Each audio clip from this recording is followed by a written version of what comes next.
નમસ્કાર, આપ જોઈ રહ્યા છો TV13 ગુજરાતીનું ડિજિટલ પ્લેટફોર્મ અને આપની સાથે હું છું તોરલ. આવતીકાલથી એટલે કે 24 ફેબ્રુઆરીથી હોળાષ્ટકનો પ્રારંભ થઈ રહ્યો છે અને તેની સાથે સાથે એક યોગ બની રહ્યો છે કે ગ્રહોના સેનાપતિ મંગળ આજે રાશિ પરિવર્તન કરી ચૂક્યા છે. સવારે 11:57 મંગળે રાશિ પરિવર્તન કર્યું છે. ઉચ્ચ રાશિ મકર છોડીને તેઓ કુંભમાં પ્રવેશી રહ્યા છે. તો તેની શું અસર થશે તે આજે આપણે જાણવું છે અને એ જ વિષય પર વાતચીત કરવા માટે આપણી સાથે જયપ્રકાશ માઢક જોડાઈ ગયા છે. જયપ્રકાશભાઈ, ખૂબ ખૂબ સ્વાગત છે આજની આ ચર્ચામાં અને આપ જે જાણકારી આપવાનો છે તે ખૂબ જ મહત્વપૂર્ણ સાબિત થવાની છે. સૌથી પહેલા તો આ મંગળનું રાશિ પરિવર્તન છે એને આપણે કેવી રીતે જોઈ શકીએ? હા, મંગળ કુંભ રાશિમાં આવી રહ્યા છે. મંગળદેવ જી આવી જી ગયા છે એમ કહો ને. જી હવે એ જયારે કુંભ રાશિમાં આવ્યા ત્યારે ત્યાં ઓલરેડી રાહુ છે અને રાહુ અને મંગળનો અંગારક યોગ થઈ રહ્યો છે. ઓલરેડી ત્યાં બુધ છે, શુક્ર છે, રાહુ છે અને સૂર્ય છે. અને પાંચમા ગ્રહ તરીકે મંગળદેવ એમાં ભળી રહ્યા છે. એટલે જી પંચગ્રહી યોગ શરૂ થઈ ગયો છે આજે. સાથે સાથે મંગળ અને રાહુ ભેગા થાય એટલે એને અંગારક યોગ કહેવાય. જી અને સૂર્ય અને મંગળ પણ ભેગા થયા એટલે એને પણ અંગારક યોગ કહેવાય. મંગળ અને શુક્ર ભેગા થયા એને કૃતાગ્નિ યોગ કહેવાય. એટલે કે ઘીમાં જેમ અગ્નિમાં ઘી નાખી અને અગ્નિ ભડકો બળે એને કૃતાગ્નિ યોગ, આવો કૃતાગ્નિ યોગ પણ થયો છે. તો અચ્છા. મંગળના પ્રવેશથી આવી રીતે પંચગ્રહી યોગ અને અંગારક યોગો થયા છે. જી બેન. જી, આ જે પંચગ્રહી યોગ રચાઈ રહ્યો છે જેને આપણે કહ્યું કે આપણે એને અલગ અલગ રીતે કહી શકીએ છીએ, તેની શું અસર આગામી દિવસોમાં જોવા મળી શકે? હા બેન, તો આ પંચગ્રહી યોગ થાય ત્યારે એક તો વાતાવરણમાં ફેરફાર આવે. જી તમે જુઓ છો કે અત્યારે દેશમાં ક્યાંક ને ક્યાંક વરસાદી માહોલ જોવા મળે છે, માવઠા જોવા મળે છે. અને બીજું કે એનાથી પૃથ્વી જળમગ્ન થાય અથવા પૃથ્વી રક્ત રંજિત થાય છે. તો આ પંચગ્રહી યોગ, એમાં થનારા બબ્બે અંગારક યોગ એવું બતાવે છે કે આગામી સમયની અંદર જો કોઈ એવી અપેક્ષા રાખતું હોય કે પૃથ્વી ઉપર શાંતિ થશે તો એ અપેક્ષા ઠગારી નીવડશે. કારણ કે આપણે જોઈએ છીએ કે અમેરિકાએ ઈરાનને તરફથી ઘેરી લીધું છે અને ત્યાં તે આર્મીનું એમ કે ત્યાં વધુ ને વધુ પોતાના સૈનિકો, પેલા વિમાન વાહક જહાજો એ ત્યાં ગોઠવતું જાય છે, ડિપ્લોયમેન્ટ કરતું જાય છે. પણ હજુ સુધી એને લડાઈ કરી નથી અને એક પછી એક મંત્રણાઓ ચાલુ છે. પેલા જી મસ્કટમાં થઈ, જીનીવેમાં થઈ, આવતી 26 તારીખે હજુ જીનીવેમાં એક મંત્રણા, એક બેઠક છે. અને ટ્રમ્પનું માનસ પણ અકળ છે. એટલે કેટલાકને જો એવી મનમાં શંકા જતી હોય કે યુદ્ધ નહીં થાય અને શાંતિ થઈ જશે, તો જી મારું એવું માનવું છે કે ગ્રહો તો એવો નિર્દેશ કરી રહ્યા છે કે આગળ ઉપર શાંતિ થશે નહીં. આ અંગારક યોગો એ ચોક્કસ વિસ્ફોટક અસરો એની જન્માવશે અને એને કારણે આગળ ઉપર મને પૃથ્વી ઉપર યુદ્ધ અને અશાંતિ જ દેખાય છે. આવું આપણે કહી શકીએ છીએ આ જે ગ્રહોની અસર છે એને કારણે. જી. આમ પણ થોડા સમયથી આપણે જોઈ રહ્યા છીએ જયપ્રકાશભાઈ, જેવી રીતે આપે પણ કહ્યું કે હમણાંથી યુદ્ધની પરિસ્થિતિ તમામ જગ્યાએ આપણને જોવા મળી રહી છે. ઘણા બધા દેશોમાંથી આ પ્રકારના જ સમાચારો સતત સામે આવી રહ્યા છે. તેમાં વળી હવે આ પંચગ્રહી યોગ સર્જાયો છે તો વધારે આ પરિસ્થિતિ વિકટ બને તેવું દેખાઈ રહ્યું છે. પણ સાથે સાથે મારે એ પણ સમજવું છે કે રાશિ પરિવર્તન જે છે એ કોઈ પર્ટિક્યુલર રાશિને ફાયદો અને નુકસાન પણ કરી શકશે કે કેમ? આ જે અંગારક યોગો થયા છે કુંભ જી રાશિની અંદર, એ ધનુ રાશિ માટે સારું છે. ત્રીજે એમના પરાક્રમ સ્થાનમાં વૃદ્ધિ કરશે અને આ જે કુંભ રાશિની અંદર આ જે અંગારક યોગો પાપ ગ્રહો ભેગા થયા છે તો એને જી કારણે મેષ રાશિ માટે પણ એ સારું કહી શકાય. અને હા કન્યા રાશિ માટે પણ આ સારું કહી શકાય. પરંતુ વિશ્વ માટે સારું નથી, કારણ કે આવતીકાલે 24 તારીખે સવારે 7 વાગે હોળાષ્ટક પણ બેસી જવાનું છે. અને હોળાષ્ટક છે એ બહુ સારું ગણાતું નથી. એમાં આગ, અકસ્માતો આવું બધું વધી જતું હોય છે. તો આજથી પંચગ્રહી યોગ અને આવતીકાલથી હોળાષ્ટક યોગ, આવું બધું થાય તો વિશ્વ માટે સારું નથી. પણ મેં કહ્યું એ 3 રાશિઓને કદાચ એમને લાભ કરતા નીવડી શકે છે. જી. ધન, મેષ અને કન્યા 3 રાશિ માટે સારું છે. બાકીની રાશિને ખાસ આ હોળાષ્ટક અને આ યોગ જે રચાયો છે તે દરમિયાન શું સાવચેતી રાખવી જોઈએ આપની દ્રષ્ટિએ? જો બેન, કાલે હોળાષ્ટક બેસશે અને 7 વાગે, સવારે 7 વાગે અને સમથિંગ ઉપર 1-2 મિનિટે બેસશે 24 તારીખે. અને સાથે જ્વાળામુખી યોગ પણ શરૂ થઈ રહ્યો છે. હવે આપને હું યાદ અપાવું તો 12મી જૂને 2025માં 12મી જૂને આવા જ એક જ્વાળામુખી યોગની અંદર અમદાવાદથી લંડન જતું એક પ્લેન તૂટી પડ્યું હતું અને ભારે જાનહાનિ થઈ હતી. તો આ હોળાષ્ટક અને જ્વાળામુખી યોગ ભેગા થઈ રહ્યા છે. તો એ આવતીકાલે જ્વાળામુખી યોગ પણ છે, હોળાષ્ટક પણ એક સાથે બંને શરૂ થઈ રહ્યા છે. અને 25મી તારીખ આવે વળતો દિવસ, એ 25મી તારીખના મધ્યાહન સુધી આ જ્વાળામુખી યોગ ચાલવાનો છે. તો મારું એવું માનવું છે અને વણમાગી સલાહ પણ છે કે આ જ્વાળામુખી યોગ અને હોળાષ્ટક છે એ શુભ કાર્યો માટે વર્જિત મનાય છે જ્યોતિષ શાસ્ત્રમાં. અને મુસાફરી માટે પણ એ બહુ સારા ગણાતા નથી. તો આમાં બને ત્યાં સુધી મુસાફરી કરવી હિતાવહ નથી અને મુસાફરી ટાળવી જોઈએ. તો આ એક ખાસ બધાએ ધ્યાનમાં રાખવાની જરૂર છે. હમણાં 24-25માં ખાસ કરીને વિમાનની મુસાફરી ન કરે તો બધા સારું છે. જી. જયપ્રકાશભાઈ, આ પંચગ્રહી યોગ જે બની રહ્યો છે, હોળાષ્ટક તો માનીએ આપણે કે 3 માર્ચ માં પૂરા થઈ જશે, પણ આ જે રાશિ પરિવર્તન મંગળદેવનું થઈ રહ્યું છે તેની અસર ક્યાં સુધી જોવા મળશે? તમે કહ્યું કે આખા વિશ્વમાં યુદ્ધ જેવી સ્થિતિ સર્જાઈ શકે છે, અપ્રત્યાશિત ફેરફારો થઈ શકે છે, તો તેની અસર ક્યાં સુધી રહેશે? જી, આ હોળાષ્ટક તો 3જી માર્ચે પૂરું થઈ જશે.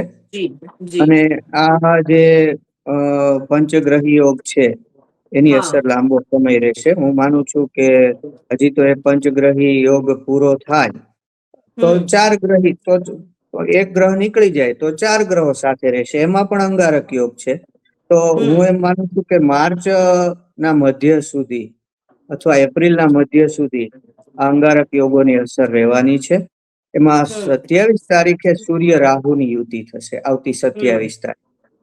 તો એ સૂર્ય રાહુની યુતિ થશે તો મારું એવું માનવું છે કે આ સૂર્ય અને રાહુ બંને સાથે રહેશે તો માર્ચ મધ્ય સુધી વિશ્વના જે રાજનેતાઓ છે, જેમ કે ખોમેની ઉપર અત્યારે મોત ભમે છે,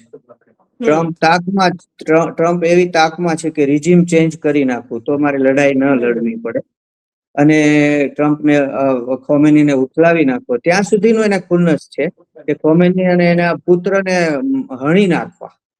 કારણ કે એના ઉપર એ જયારે ચૂંટણી લડતા હતા ટ્રમ્પ, ત્યારે એમના ઉપર ગોળીબાર થયેલો, એના કાનને અડીને એ જે બંદૂકની બુલેટ નીકળી ગઈ હતી અને એમાં ઈરાનનો હાથ હતો એવું પાછળથી બહાર આવ્યું હતું. વારંવાર ઈરાનના ખોમેની અને ઈરાન ધમકી પણ આપે છે કે અમે ટ્રમ્પને મારી નાખશું. એને અમારા જે લશ્કરના કમાન્ડર સુલેમાનીને મારી નાખ્યા, તો અમે ટ્રમ્પને મારી નાખશું. આવી બધી વાતો કરે છે. એટલે ટ્રમ્પ બહુ ખુન્નસે ભરાયેલો. અમે ફાઇટર મેન છે. એટલે ખોમેનીને ના મૃત્યુથી ઓછું એને કઈ ખપતું નથી એવું મને સ્પષ્ટ દેખાય છે. તો 27 તારીખે જે સૂર્ય રાહુની યુતિ છે, ખોમેની ઉપર તો મોટી ઘાત મને દેખાય છે. ઉપરાંત જગતના જે રાજકર્તાઓ, રાજનેતાઓ, શાસકો, અરબ રાષ્ટ્રોમાં જે કઈ રાજાઓ હોય, ઉદ્યોગપતિઓ હોય, ગણમાન્ય વ્યક્તિઓ હોય, એને મૃત્યુ તુલ્ય કષ્ટ સૂર્ય અને રાહુ ભેગા રહે ત્યાં સુધી, એકાદ મહિનો સુધી, એ માર્ચના મધ્ય સુધી રહેશે એવું મારું માનવું છે. 3જી માર્ચે હોળાષ્ટક બેન પૂર્ણ થઈ જશે, પણ પાછું ખગ્રાસ ચંદ્ર ગ્રહણ આવવાનું છે 3જી માર્ચે. એક બહુ મોટી ખગોળી ઘટના બનવા જઈ રહી છે. જી બેન. જી બેન. જી. જયપ્રકાશભાઈ, મારે છેલ્લો સવાલ આપને એ પૂછવો છે કે જે રીતે આ રાશિ પરિવર્તનના કારણે અસરો આપણે જોઈ રહ્યા છીએ, આ જે ગ્રહો એકત્ર થઈ રહ્યા છે એના કારણે જે અસરો તમે કીધું આવનારા સમયમાં થશે. સ્વાભાવિક આપણને સૌથી વધારે ચિંતા ભારતની જ હોય અને એ સવાલ દરેકના મનમાં હશે જ કે ભારતમાં કોઈ એવી મોટી કોઈ ફેરફારો, કોઈ સાવચેતી રાખવી પડે એવા કોઈ આ દિવસો છે? ભારત માટે શું જોઈ રહ્યા છો આપ? જો બેન, આ 3જી માર્ચે જે ખગ્રાસ ચંદ્ર ગ્રહણ થવાનું છે હમ. એ પછી દુનિયાભરમાં હિંસા, આંદોલનો, તોફાનો વધી જશે. હમ. અ, ગયા ખગ્રાસ ચંદ્ર ગ્રહણ પછી આવું બનેલું. હમ. એટલા માટે હું કહું છું કે દુનિયાના દેશોને હમણાં આપે જોયું કે આલ્બેનિયાની અંદર પણ તોફાનો ફાટી નીકળ્યા. ઈરાનની હમ. અંદર હજુ પણ આ શાસકો વિરુદ્ધ તોફાનો ચાલુ છે, હિંસક તોફાનો. નેપાળ, હમ. શ્રીલંકા બધે તોફાનો જોવા, જૈનજીના તોફાનો જોવા મળે છે. જી. આપણે પણ જી. થોડો સમય કોઈ ટ્રાય કરી લીધી અને થોડો સમય માટે ઉત્તર ભારતની અંદર આપણને કેટલાક તોફાનો જોવા મળ્યા. હજુ હમ. એને મજા નથી મૂકી. પણ મારું એમ કહેવાનું છે કે ગ્રહણ પછી, આ ખગ્રાસ ગ્રહણ પછી લોકમાનસમાં ઉન્માદ છવાશે અને દુનિયાભરમાં તોફાનો, હિંસક આંદોલનો જોવા મળશે, યુદ્ધમાં વધારો જોવા મળશે. ભૂકંપ જેવી કુદરતી આપદાઓ એ ગ્રહણ પૂનમને દિવસે છે, પૂનમ આસપાસ અથવા પૂનમ પછીની અમાવસ્યા આસપાસ, અથવા એ પછીની પૂનમ હમ. આસપાસ એકાદ હમ. મહિનાની અંદર કુદરતી મોટી ભૂકંપ જેવી આપદા દુનિયાની અંદર જોવા મળે. તો આમાંથી ભારતમાં શું જોવા મળી શકે એની વાત કરીએ તો જી. ભારતની અંદર કેટલાક આંદોલનો જોવા મળી શકે છે. જી બેન. અને હમ. હા, અને ભારતનો જે 61% વિસ્તાર છે એ હમ. ભૂકંપગ્રસ્ત વિસ્તાર છે, ભૂકંપની શક્યતા વાળો વિસ્તાર છે. જી. એમાં ઝોન 6 જે છે એમાં ઉત્તર પૂર્વના રાજ્યો 7 સિસ્ટર્સ, પછી હમ. હિમાલય ક્ષેત્ર એટલે કે ઉત્તરાખંડ, ઉત્તર ભારત, અને આ બાજુ કચ્છ પણ ઝોન 6 માં આવે છે. જી. દુનિયાની વાત કરીએ તો ઇન્ડોનેશિયા, કેટલાક રિંગ ફાયરમાં આવતા કેટલાક દેશો છે. આ બધી જગ્યાએ હમ. હું માનું છું કે ભૂકંપના આંચકાઓ આવવાની શક્યતા રહે છે ગ્રહણ આસપાસના દિવસોમાં. એ પછીની પૂનમના આસપાસ, એ પછીની અમાવસ્યા આસપાસના દિવસોમાં, હા. અને એ પછીની નેક્સ્ટ પૂર્ણિમાના દિવસોના આસપાસના સમયમાં. એટલે કે ગ્રહણના એક માસની અંદર દુનિયાની અંદર મોટો ભૂકંપ જોવા મળે એવી શક્યતા છે. બાકી તો યુદ્ધો અને અકસ્માતોમાં તો વૃદ્ધિ થવાની જ છે. બહુ વિસ્ફોટક આ બધા ગ્રહો દેખાઈ રહ્યા છે. ગ્રહણની અસર પણ બહુ સારી નથી, કારણ કે ગ્રહણની કુંડળીની અંદર કાળ સર્પયોગ થઈ રહ્યો છે. હું આપને બતાવું, આ છે જી. ગ્રહણ મધ્ય સમયની કુંડળી છે. તો એ હાજી. ગ્રહણ મધ્ય સમયની જે કુંડળી છે એની અંદર હમ. અષ્ટમ સ્થાનની અંદર મંગળ, રાહુ, સૂર્ય, બુધ અને સામે ચંદ્ર, કેતુ, વચ્ચે બધા ગ્રહો આવી જાય છે. અને કર્ક લગ્ન ઉપર યમની એટલે કે પ્લુટોની દ્રષ્ટિ છે. ગ્રહણ પછી ચોક્કસપણે દુનિયાની અંદર પ્રાણીઓનો વિનાશ વધશે એવું મારે દુઃખ હમ. સાથે કહેવું પડે છે. જે ભારતે આંદોલનોથી સંભાળવું પડશે. અને બીજું હા. કે કેટલીક ભૂકંપના આંચકાઓ આવી શકે છે.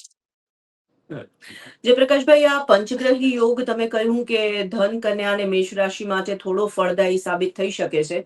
એ સિવાયની રાશિ માટે પણ તમે કહ્યું કે થોડુંક સાવચેતીનો સમય છે જ છે. હોળાષ્ટક તો ખેર મંગળ કાર્યો માટે વર્જિત માનવામાં આવે જ છે, પરંતુ છતાં પણ આ જે આપણી 12 રાશિઓ છે એમાંથી એવી પણ વાતો આપણે વાંચતા અને સાંભળતા આવ્યા છે કે આ સમયે જે છે, અથવા આ રાશિ પરિવર્તન છે, એ ઘણી બધી રાશિ એવી પણ છે કે જેને ચમત્કારિક ફાયદો પણ આપી શકે.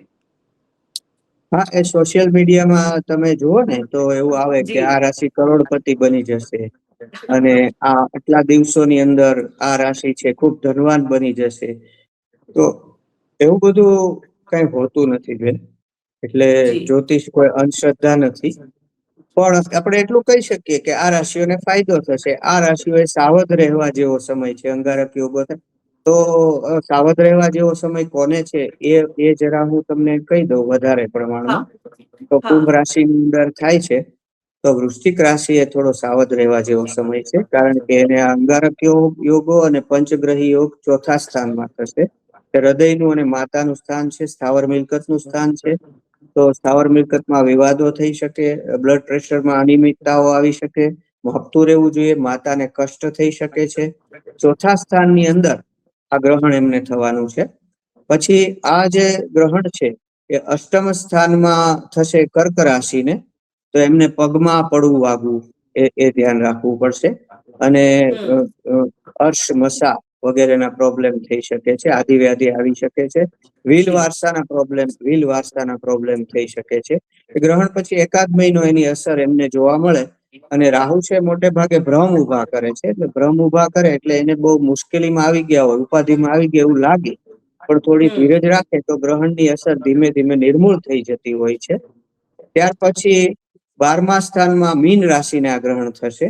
અને મીન રાશિને 12મા સ્થાનમાં એટલે એને થોડો ધનનો વ્યય જોવા મળે, આવું બની શકે છે, ધન વ્યય થઈ શકે એમને. બાકી 10મા સ્થાનની અંદર વૃષભ રાશિને 10મા સ્થાનમાં થશે, એક સારું ગણાય છે વૃષભ રાશિ માટે.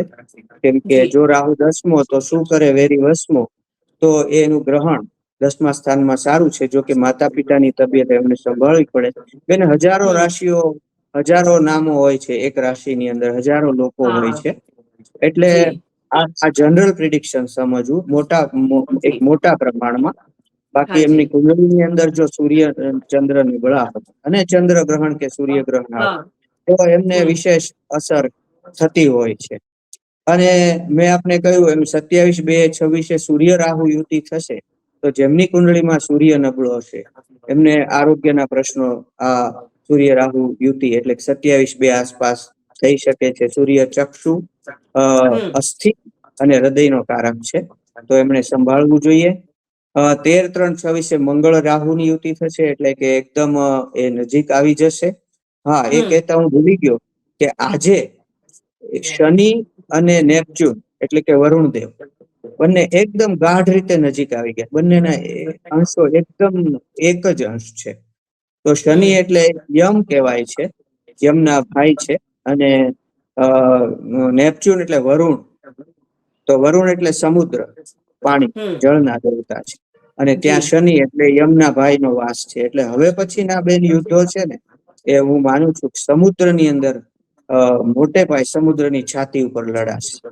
તમે જો કે નાટો દેશો છે, રશિયા છે, એ બાલ્ટિક સમુદ્રની અંદર, બ્લેક સી ની અંદર એ એકબીજાને ઘેરી રહ્યા છે.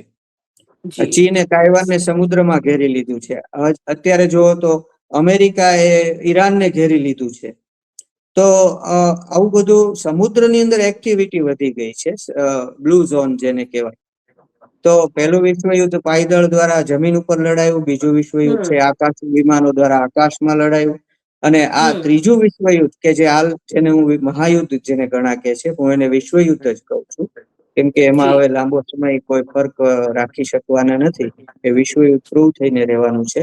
તો આ જે યુદ્ધ છે એ સમુદ્રની છાતી ઉપર બેન લડાતું આવનારા સમયમાં જોવા મળશે. એને કારણે આ શનિ અને નેપચ્યુન જે એકદમ એનું જે કંજક્શન ગાઢ યુતિ થઈ છે એને કારણે, અને નેપચ્યુન જે મીન રાશિમાં હોય છે ત્યારે ધાર્મિક ઉન્માદ પણ જોવા મળે છે. તો ઠેર ઠેર દુનિયાની અંદર ધાર્મિક ઉન્માદો જોવા મળશે. જી બેન. જી જયપ્રકાશભાઈ, થેન્ક યુ સો મચ. આપે આ મહત્વપૂર્ણ જાણકારી અમારા સુધી પહોંચાડી, એના માટે દર્શકોને તેનાથી ઘણો લાભ થશે. Thank you. ફરી એક વખત આવા વિષય સાથે આપણે મળીશું. Thank you. તો ડિજિટલ પ્લેટફોર્મ TV13 નું આપ જોઈ રહ્યા છો. મંગળ રાશિના રાશિ પરિવર્તનને લઈને શું ફેરફારો થવાના છે આગામી દિવસોમાં, તેને લઈને આપણે જાણકારી મેળવી રહ્યા હતા. જોડાયેલા રહો આપ TV13 ગુજરાતીના ડિજિટલ પ્લેટફોર્મ સાથે અને ટીવી સાથે પણ. મને અત્યારે રજા આપશો. નમસ્કાર.